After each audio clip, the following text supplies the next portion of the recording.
ರೇಣುಕಾಸ್ವಾಮಿ ಕೊಲೆ ಪ್ರಕರಣದಲ್ಲಿ A2 ಆರೋಪಿಯಾಗಿ ಪರಪ್ಪನ ಅಗ್ರಹಾರ ಕೇಂದ್ರ ಕಾರಾಗೃಹದಲ್ಲಿರುವಂತಹ ನಟ ದರ್ಶನ್ಗೆ ಜೈಲಿನಲ್ಲಿ ರಾಜ್ಯಾತಿಥ್ಯ ನೀಡುತ್ತಿರುವಂತಹ ಗಂಭೀರ ಆರೋಪ ಕೇಳಿ ಬಂದಿದೆ.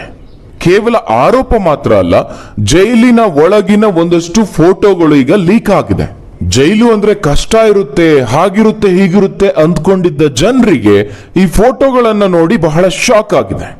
ಆದ್ರೆ ಮತ್ತೊಂದ್ ಕಡೆ ಒಂದಷ್ಟು ಜನ ಹೇಳ್ತಿದ್ದಾರೆ ಜೈಲು ಇರೋದೇ ಹೀಗೆ, ಈಗ ಹೊರಬಿದ್ದಿರುವಂತಹ ಫೋಟೋಗಳಲ್ಲಿ ಏನೂ ಆಶ್ಚರ್ಯ ಇಲ್ಲ, ಹಾಗಾದ್ರೆ ಜೈಲಿಗೆ ಯಾಕೆ ಕಳಿಸ್ಬೇಕು ಅನ್ನುವ ಅನುಮಾನ ನಿಮ್ಮನ್ನ ಕಾಡ್ತಾ ಇರಬಹುದು. ಆ ಎಲ್ಲಾ ಪ್ರಶ್ನೆಗಳಿಗೆ ಉತ್ತರ ಈ ವಿಡಿಯೋದಲ್ಲಿದೆ ನೋಡಿ. ವೀಕ್ಷಕರೇ, ಈಗಾಗಲೇ ಹೊರಬಿದ್ದಿರುವ ಫೋಟೋಗಳನ್ನ ನೀವು ಗಮನಿಸಿರಬಹುದು. ಒಂದು ಕೈಯಲ್ಲಿ ಕಾಫಿ ಕಪ್ ಇದೆ, ಇನ್ನೊಂದು ಕೈಯಲ್ಲಿ ಸಿಗರೆಟ್ ಹಿಡಿದುಕೊಂಡಿದ್ದಾರೆ. ಕುರ್ಚಿಯ ಮೇಲೆ ದರ್ಶನ್ ಅವರು ಆರಾಮಾಗಿ ಕೂತು ಮಾತುಕತೆಯನ್ನ ನಡೆಸುತ್ತಿರುವಂತಹ ಸಂದರ್ಭ ಅದು. ಇನ್ನು ದರ್ಶನ್ ಅವರ ಜೊತೆಯಲ್ಲಿ ಒಬ್ಬಾತ ದರ್ಶನ್ ಅವರ ಮ್ಯಾನೇಜರ್ ನಾಗರಾಜ್, ಹಾಗೆ ಇನ್ನಿಬ್ಬರು ನಟೋರಿಯಸ್ ರೌಡಿ ಶೀಟರ್ಗಳು. ಅದರಲ್ಲಿ ಒಬ್ಬ ವಿಲ್ಸನ್ ಗಾರ್ಡನ್ ನಾಗ, ಮತ್ತೊಬ್ಬ ಕುಳ್ಳ ಸೀನಾ. ನಟ ದರ್ಶನ್ ಹಾಗೆ ಮ್ಯಾನೇಜರ್ ನಾಗರಾಜ್ ರೇಣುಕಾಸ್ವಾಮಿ ಕೊಲೆ ಕೇಸ್ನಲ್ಲಿ ವಿಚಾರಣಾಧೀನ ಕೈದಿಯಾಗಿ ಜೈಲಿನಲ್ಲಿದ್ದಾರೆ. ಇನ್ನು ವಿಲ್ಸನ್ ಗಾರ್ಡನ್ ನಾಗ ಭೂಗತ ಲೋಕದಲ್ಲಿ ಸುದ್ದಿ ಮಾಡಿದಾತ. ಇನ್ನು ಈ ಕಿರಾತಕ ಏನ್ ಮಾಡಿದ್ದ ಅಂತ ಹೇಳಿದ್ರೆ ಸಿದ್ದಾಪುರ ಮಹೇಶನ ಮರ್ಡರ್ ಕೇಸ್ನಲ್ಲಿ ಜೈಲು ಸೇರಿದ್ದಾನೆ. ಕೋರ್ಟ್ ಮುಂದೆ ಶರಣಾಗಿ ಜೈಲು ಸೇರಿದ್ದ ಈತನ ಮೇಲೆ ಪೊಲೀಸರು ಕೋಕಾ ಕಾಯ್ದೆಯನ್ನು ಹಾಕಿದ್ದಾರೆ. ಮತ್ತೊಬ್ಬ ಕುಳ್ಳಾಸೀನಾ, ದೊಡ್ಕಲ್ ಸಂದ್ರದ ಕುಳ್ಳಾಸೀನಾ ಬೆಂಗಳೂರು ದಕ್ಷಿಣ ವಿಭಾಗದಲ್ಲಿ, ಆತನ ಮೇಲೆ ರೌಡಿ ಶೀಟ್ ಓಪನ್ ಆಗಿದೆ. ಕಾರ್ಪೊರೇಟರ್ ಕೊಲೆ ಪ್ರಕರಣದಲ್ಲಿ ಸಜಾ ಕೈದಿಯಾಗಿರುವಂತಹ ಈತನ ಮೇಲೆ ಕೋಣನಕುಂಟೆ ಠಾಣೆಯಲ್ಲಿ ಹಲವು ಪ್ರಕರಣಗಳು ದಾಖಲಾಗಿವೆ. ಸದ್ಯ ಈ ನಾಲ್ವರು ಜೈಲಿನ ಗಾರ್ಡನ್ ಅಲ್ಲಿ ಕುಳಿತು ಕಾಫಿ ಕುಡಿಯುತ್ತಿರುವಂತಹ ಸಂದರ್ಭದಲ್ಲಿ ತೆಗೆದಂತಹ ಫೋಟೋ ಅದು. ಅಲ್ಲಿ ಕುರ್ಚಿಯನ್ನ ನೀಡಲಾಗಿದೆ, ಟೇಬಲ್ ಸಹ ಇದೆ. ಇನ್ನು ಅವರಿಗೆ ಕಾಫಿ ಕುಡಿಯೋದಕ್ಕೆ ಮಗ್ ಸಹ ನೀಡಲಾಗಿದೆ. ಕೈಯಲ್ಲಿ ಸಿಗರೇಟ್ ಹಿಡ್ಕೊಂಡಿರೋದು ಪತ್ತೆಯಾಗಿದೆ. ಈ ಫೋಟೋ ಈಗ ಸೋರಿಕೆ ಆಗಿರುವಂತದ್ದು. ಹಾಗಾದ್ರೆ ಈ ಫೋಟೋ ಸೋರಿಕೆ ಆಗಿದ್ದು ಹೇಗೆ ಅನ್ನೋದನ್ನ ನೋಡೋದಾದ್ರೆ, ವೇಲು ಅನ್ನುವ ಕೈದಿ ಈ ಫೋಟೋವನ್ನ ಜೈಲಿನಿಂದ ತೆಗೆದಿದ್ದಾನೆ. ಅಷ್ಟು ಮಾತ್ರ ಅಲ್ಲ, ಆ ಫೋಟೋವನ್ನ ತೆಗೆದು ಆತ ತನ್ನ ಪತ್ನಿಗೆ ಕಳುಹಿಸಿದ್ದ. ನಂತರದಲ್ಲಿ ಅದು ಒಬ್ರಿಂದ ಒಬ್ರಿಗೆ ಹೋಗಿ ಈ ರೀತಿಯಾಗಿ ವೈರಲ್ ಆಗಿದೆ. ಇನ್ನು ಈ ಒಂದು ಫೋಟೋದ ಬೆನ್ನಲ್ಲೇ ದರ್ಶನ್ ವಿಡಿಯೋ ಕಾಲ್ ಮೂಲಕವಾಗಿ ಮಾತನಾಡಿರುವ ವಿಡಿಯೋ ಸಹ ಲೀಕ್ ಆಗಿದೆ. ರೌಡಿ ಶೀಟರ್ ಒಬ್ಬನ ಮಗನ ಜೊತೆಗೆ ದರ್ಶನ್ ಮಾತನಾಡಿರುವಂತದ್ದು.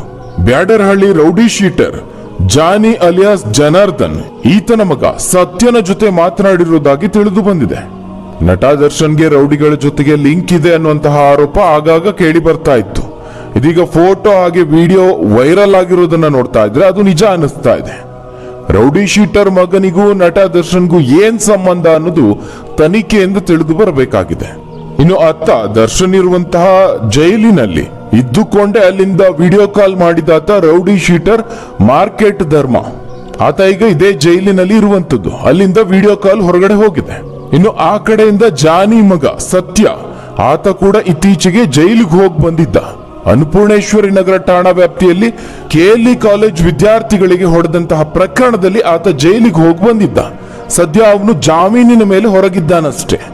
ಜೈಲಿನಲ್ಲಿರುವ ಮಾರ್ಕೆಟ್ ಧರ್ಮ ಈ ಸತ್ಯನಿಗೆ ವಿಡಿಯೋ ಕರೆ ಮಾಡಿದ್ದ.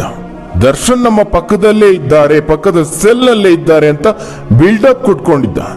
ಅಷ್ಟು ಮಾತ್ರ ಅಲ್ಲ, ಆ ಬಳಿಕ ನಿನಗೂ ತೋರಿಸ್ತೀನಿ ಅಂತ ಹೇಳಿ ದರ್ಶನ್ ಅವರ ಬಳಿಗೆ ತೆಗೆದುಕೊಂಡು ಹೋಗಿದ್ದಾನೆ. ಅಲ್ಲಿ ದರ್ಶನ್ ಕೈಯಲ್ಲಿ ಮಾತನಾಡಿಸಿದ್ದಾನೆ. ಈ ವೇಳೆ ಸತ್ಯ ವಿಡಿಯೋ ರೆಕಾರ್ಡ್ ಮಾಡ್ಕೊಂಡಿದ್ದಾನೆ. ಅದನ್ನ ಸ್ಟೇಟಸ್ಗೆ ಹಾಕಿ ಬಿಲ್ಡಪ್ ಕೊಟ್ಕೊಂಡಿದ್ದಾನೆ. ಅಲ್ಲದೆ ಎಲ್ರಿಗೂ ತೋರಿಸ್ಕೊಂಡು ಬಂದಿದ್ದಾನೆ. ಇದೀಗ ವಿಡಿಯೋ ಸಿಕ್ಕಾಪಟ್ಟೆ ವೈರಲ್ ಆಗಿದೆ. ಇದರಿಂದ ದರ್ಶನ್ಗೂ ಸಂಕಷ್ಟ ಎದುರಾಗಿದೆ. ಇವೆಲ್ಲವನ್ನ ಗಮನಿಸಿದ ನಂತರದಲ್ಲಿ ಟಿವಿ ಮಾಧ್ಯಮದಲ್ಲಾಗ್ಲಿ ಹೊರಗಡೆ ಆಗ್ಲಿ ಎಲ್ಲರೂ ಹೇಳ್ತಿರುವಂತದ್ದೇನು, ದರ್ಶನ್ ಜೈಲು ಸೇರಿ 2 ತಿಂಗಳಿಗೂ ಹೆಚ್ಚು ಸಮಯ ಆಗಿದೆ.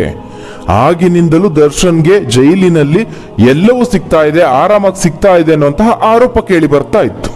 ಇದೀಗ ಫೋಟೋ ಹೊರ ಬಂದ ಬಳಿಕ ಆರೋಪ ನಿಜ ಆಗಿದೆ.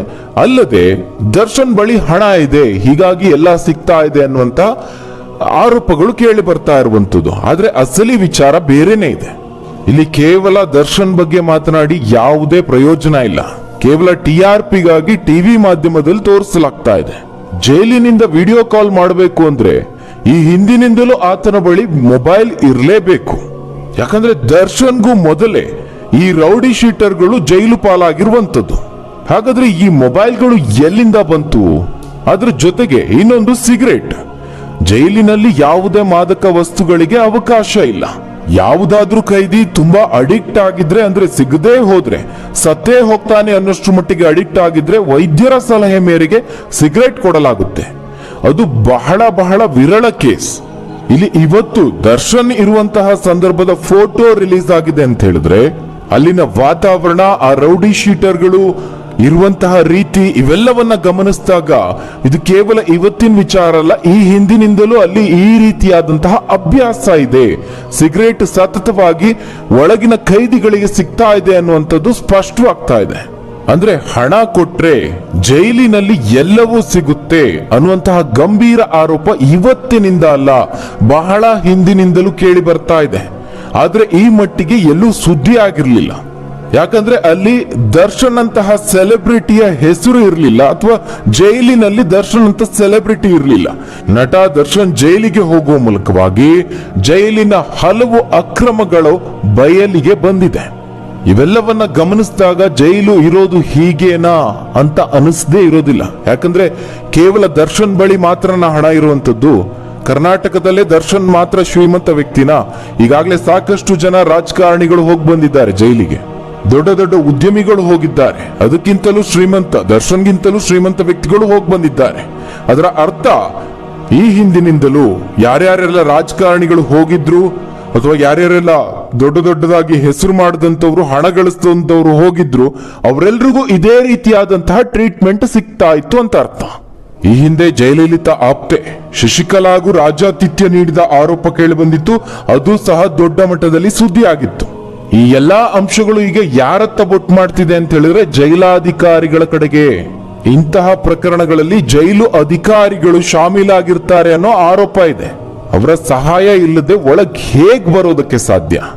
ಈ ರೀತಿಯ ಅವಕಾಶಗಳೆಲ್ಲ ಅವರೇ ನೀಡುವಂತಹ ಸಂದರ್ಭದಲ್ಲಿ ಈ ಹಣ ಇರುವಂತವ್ರು ಅದನ್ನ ಖಂಡಿತವಾಗ್ಲೂ ಬಳಸ್ಕೊಂಡಿದ್ದಾರೆ. ಈಗ ಅದಕ್ಕೆ ಸಾಕ್ಷಿ ಲೀಕ್ ಆಗಿರುವಂತಹ ಫೋಟೋಗಳು, ವಿಡಿಯೋಗಳು.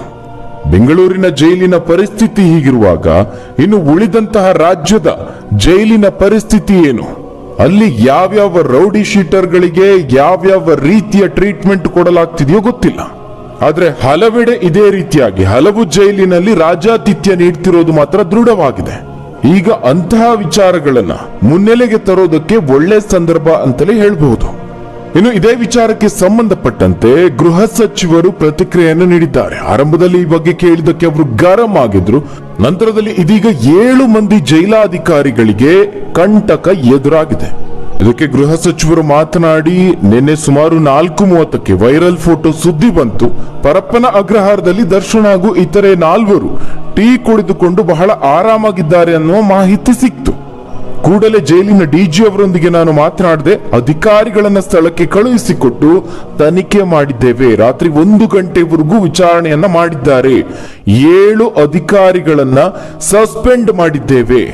ಜೈಲರ್ಗಳಾದ ಶರಣಬಸಪ್ಪ, ಪ್ರಭು ಎಸ್ ಖಂಡೇಲ್ವಾಲ್, ಅಸಿಸ್ಟೆಂಟ್ ಜೈಲರ್ಗಳಾದ ಶ್ರೀಕಾಂತ್ ತಲ್ವಾರ, LS ತಿಪ್ಪೇಸ್ವಾಮಿ, ಹಾಗೆ ಹೆಡ್ವರ್ಡರ್ಸ್ ಗಳಾದ ವೆಂಕಪ್ಪ ಕುರ್ತಿ, ಸಂಪತ್ ಕುಮಾರ್ ಕಡಪಟ್ಟಿ ಸೇರಿದಂತೆ ವಾರ್ಡರ್ ಬಸಪ್ಪ ತೇಲಿ ಅವರನ್ನು ಸಹ ಅಮಾನತು ಮಾಡಲಾಗಿದೆ. ಇನ್ನು ಯಾವ ರೀತಿ ಘಟನೆ ಆಗಿದೆ ಅನ್ನೋದನ್ನ ವರದಿ ನೀಡುವುದಕ್ಕೆ ಅಧಿಕಾರಿಗಳಿಗೆ ಸೂಚನೆ ನೀಡಿದ್ದೇನೆ ಅಂತ ಪರಮೇಶ್ವರ್ ಹೇಳಿದ್ದಾರೆ.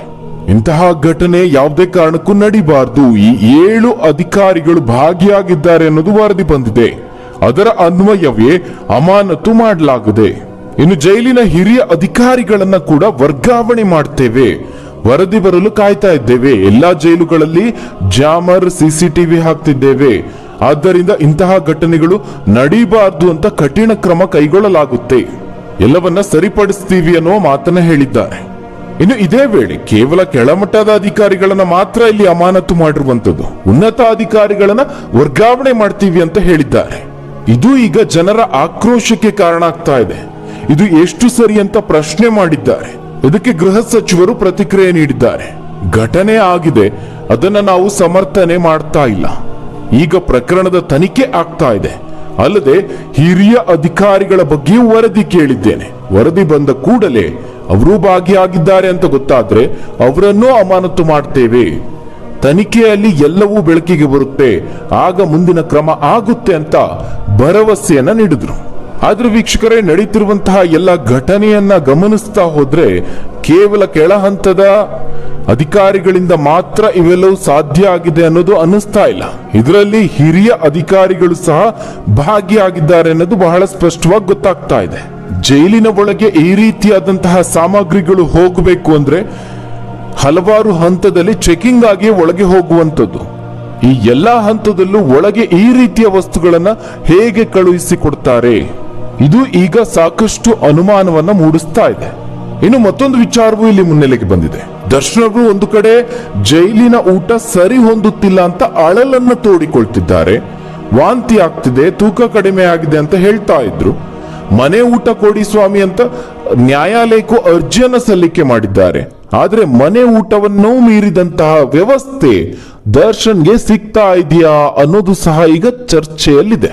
ದರ್ಶನ್ಗೆ ಮನೆ ಊಟ ಮಾತ್ರ ಅಲ್ಲ, ಫೇಮಸ್ ಮಿಲಿಟರಿ ಹೋಟೆಲ್ ನಿಂದಲೇ ಬಿರಿಯಾನಿ ಪೂರೈಕೆ ಆಗ್ತಾ ಇದೆ. ಕೇವಲ ನಾಮಕಾವಸ್ಥೆ, ಹೊರಗಿನವರಿಗೆ ಜೈಲಲ್ಲಿ ಏನೂ ಸಿಗ್ತಾ ಇಲ್ಲ ಅನ್ನುವಂತೆ ಬಿಂಬಿಸೋದಕ್ಕೆ ಮಾತ್ರ ಮನೆ ಊಟವನ್ನು ಕೊಡಿ ಅಂತ ಹೇಳಿ ಕೋರ್ಟ್ಗೆ ಅರ್ಜಿ ಸಲ್ಲಿಸಿದ್ದಾರೆ. ಈ ರೀತಿಯಾಗಿ ಚರ್ಚೆ ಆಗ್ತಾ ಇದೆ. ಇನ್ನು ನಟ ದರ್ಶನ್ಗೆ ಮಾಂಸಾಹಾರದ ಊಟದ ಮೇಲೆ ಸಖತ್ ಪ್ರೀತಿ. ಹೀಗಾಗಿ ಬನಶಂಕರಿಯ ಶಿವಾಜಿ ಮಿಲಿಟರಿ ಹೋಟೆಲ್ ನಿಂದಲೇ ದರ್ಶನ್ಗೆ ಬಿರಿಯಾನಿ ಪೂರೈಕೆ ಆಗ್ತಿದೆ ಅಂತ ಆರೋಪ ಕೇಳಿ ಬಂದಿದೆ. ಊಟದ ಜೊತೆ ಬೇಕಾದಾಗ ಕಿಕ್ಕೇರಿಸಿಕೊಳ್ಳೋದಕ್ಕೆ ಎಣ್ಣೆಯೂ ಸಿಗ್ತಾ ಇದೆ, ಇದು ಸಹ ಆರೋಪ. ಇದು ಮಾತ್ರ ಅಲ್ಲದೆ ದರ್ಶನ್ ಅವರು ಒಬ್ಬರೇ ಕುತ್ಕೊಂಡೇನು ಎಣ್ಣೆ ಹೊಡೆಯೋದಿಲ್ಲ. ಜೈಲಿನಲ್ಲಿರೋ ನಟೋರಿಯಸ್ ಖೈದಿಗಳ ಜೊತೆಗೆ ದರ್ಶನ್ ಎಣ್ಣೆ ಪಾರ್ಟಿ ಮಾಡ್ತಿದ್ದಾರೆ. ಈ ಪಾರ್ಟಿಯಲ್ಲಿ ರೌಡಿ ಶೀಟರ್ಗಳಾದ ವಿಲ್ಸನ್ ಗಾರ್ಡನ್ ನಾಗ, ಬೇಕರಿ ರಘು, ಆಪ್ತ ನಾಗರಾಜ್, ಪವನ್ ಭಾಗಿಯಾಗ್ತಿದ್ದಾರೆ. ದರ್ಶನ್ಗೆ ಇಷ್ಟೆಲ್ಲ ವ್ಯವಸ್ಥೆಯನ್ನ ಮಾಡಿಸ್ತಾ ಇರೋದೇ ರೌಡಿ ವಿಲ್ಸನ್ ಗಾರ್ಡನ್ ನಾಗ ಅಂತ ಹೇಳಲಾಗ್ತಾ ಇದೆ. ಇದಿಷ್ಟು ಜೈಲಿನ ಅಕ್ರಮಗಳ ಬಗ್ಗೆ. ಹಾಗಾದ್ರೆ ಈ ಬಗ್ಗೆ ನೀವೇನಂತೀರಾ? ನಿಮ್ಮ ಅನಿಸಿಕೆ, ಅಭಿಪ್ರಾಯವನ್ನ ಕಮೆಂಟ್ ಮೂಲಕವಾಗಿ ತಿಳಿಸಿ. ಧನ್ಯವಾದಗಳು ವೀಕ್ಷಕರೇ.